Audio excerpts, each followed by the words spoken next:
Welcome to the latest video in our Finance 101 series for those new to the workforce or financial planning.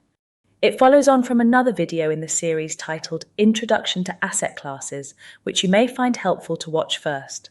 However, on the assumption that you have done so, or are familiar with the main asset classes, let's look at the key components of a properly constructed investment portfolio. The starting point of any portfolio is the asset allocation, which means deciding how much should be invested into each asset class, in line with the amount of risk that the client is prepared to take.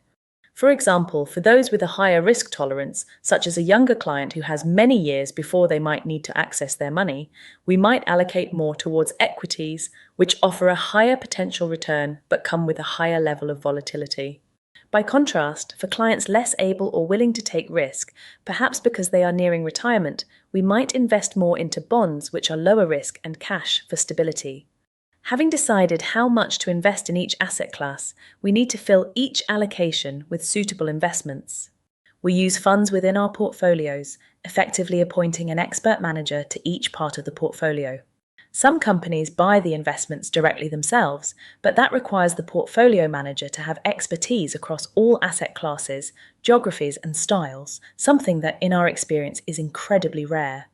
The third aspect of portfolio construction, diversification, overlaps with the two parts that I have just outlined. By blending asset classes with different characteristics, which will perform at different times, we are able to generate more consistent returns. This mindset carries over into the selection part of the process as, even within a single asset class, we will often blend funds with different performance profiles to further increase diversification. As a result, even a client with a very high tolerance for risk, for whom a portfolio made up entirely of equities may be suitable, will still experience some degree of diversification. This will be less than if they blended different asset classes.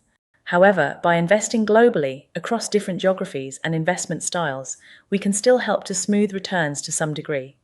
The final point on the list, monitor and review, is not really to do with portfolio construction, but is a crucial part of maximizing returns. As one might expect, the performance of the portfolio as a whole is monitored on an ongoing basis to ensure that performance remains on track and aligned with its investment objectives. However, we do the same on all of the underlying funds, as well as other funds in the market that we could own, to ensure that we are maximizing returns. Alongside this work, we keep a close eye on economic and political events across the globe, as well as how they influence investment markets. The aim is to highlight risks and opportunities, mitigating the former whilst taking advantage of the latter. This can be done by changing funds or by temporarily changing the asset allocation away from that set at outset, either to protect the portfolio or enhance returns. I hope that you have found this video useful. Should you wish to discuss anything covered in it, I can be reached at the email shown on the screen. Thanks for listening.